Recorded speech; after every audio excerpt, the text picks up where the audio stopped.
નમસ્તે ફ્રેન્ડ્સ, આજે આપણે જોઈશું ચૂલા પર બનેલો હાંડવો. ચૂલા પર બનેલો આ ટેસ્ટી હાંડવો જોવા માટે ચાલો જોઈએ આ રેસીપી. જો ચેનલ પર પહેલીવાર આવ્યા હોય તો ચેનલને સબસ્ક્રાઇબ જરૂરથી કરી લેજો. સૌપ્રથમ આપણે હાંડવાનો કે ઢોકળાનો લોટ લઈશું. લગભગ 4 બાઉલ જેટલો હાંડવાનો લોટ લઈશું. જેની અંદર મકાઈ, ચોખા, દાળ વગેરે એની અંદર હોય છે. તો 4 બાઉલ જેટલો હાંડવાનો લોટ લીધા બાદ આપણે એની અંદર 2 ચમચી જેટલું દહીં ઉમેરીશું, જેથી કરીને હાંડવો ખાટો મીઠો અને ટેસ્ટી લાગે અને આથમણીની પ્રક્રિયાની અંદર પણ ઝડપ આવે. 2 ચમચી જેટલું દહીં ઉમેર્યા બાદ સામાન્ય એને મિક્સ કરી લઈશું. ત્યારબાદ હુંફાળું પાણીની મદદથી આપણે લોટને મિક્સ કરતા જઈશું. જરૂર મુજબનું પાણી એની અંદર એડ કરતા જઈશું કે જેથી કરીને જરૂર મુજબની થિકનેસ આવે. જરૂર લાગે તો વધુ હુંફાળું પાણી આની અંદર ઉમેરીશું. આ રીતે મિક્સર તૈયાર થઈ ગયા બાદ લગભગ 2 કલાક સુધી એને રહેવા દઈશું. 2 કલાક બાદ પછી એને વ્યવસ્થિત રીતે મિક્સ કરી લઈશું. તો તમે જોઈ શકો છો કે સારી રીતે મિક્સ થઈ ગયું છે અને આથો પણ એની અંદર આવી ગયો છે.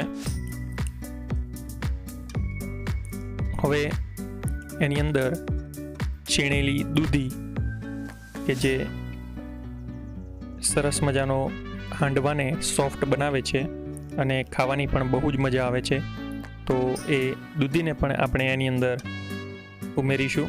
લગભગ 1 દૂધીનું છીણ જેટલું બને એટલું આપણે અહીંયા દૂધી લીધી છે. ત્યારબાદ આપણે આદુ, લસણ, મરચાંનો ક્રશ અડધો બાઉલ જેટલો એની અંદર ઉમેરીશું. જે રીતે આપણે તીખું ખાતા હોય એ રીતે આપણે અહીંયા આદુ, મરચાં, લસણનો ક્રશ લઈશું.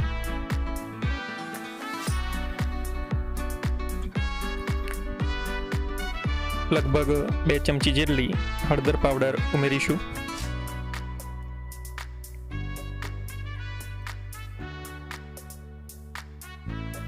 અજમો આ રીતે હાથની મદદથી મસળીને આપણે ખીરાની અંદર ઉમેરીશું.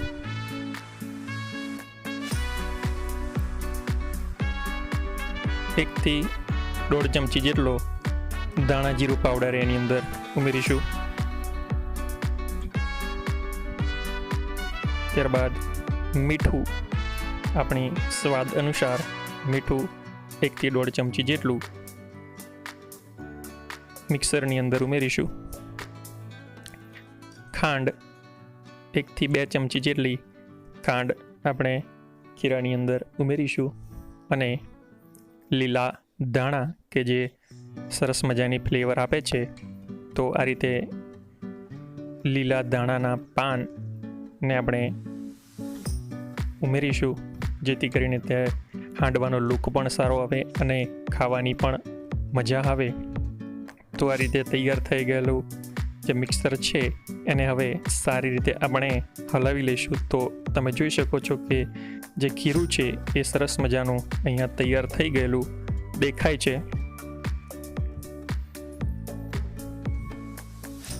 આ રીતે લચકા પડતું ખીરાની અંદર છેલ્લે સોડા 1/2 ચમચી જેટલો એની અંદર ઉમેરીશું અને આ રીતે એક જ ડાયરેક્શનની અંદર હલાવીશું.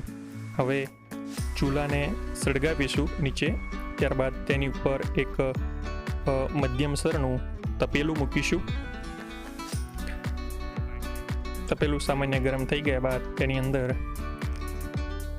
લગભગ 100 થી 150 ગ્રામ જેટલું તેલ ઉમેરીશું. તેલ ગરમ થઈ ગયા બાદ તેની અંદર રાઈના દાણા ઉમેરીશું 1 થી 1.5 ચમચી જેટલા. જીરું પણ એની અંદર 1 થી 1.5 ચમચી જેટલું ઉમેરીશું અને આ રીતે 3 થી 4 નંગ સૂકા લાલ મરચાં ઉમેરીશું. સરસ મજાનો અહીંયા વઘાર તૈયાર થઈ રહ્યો છે.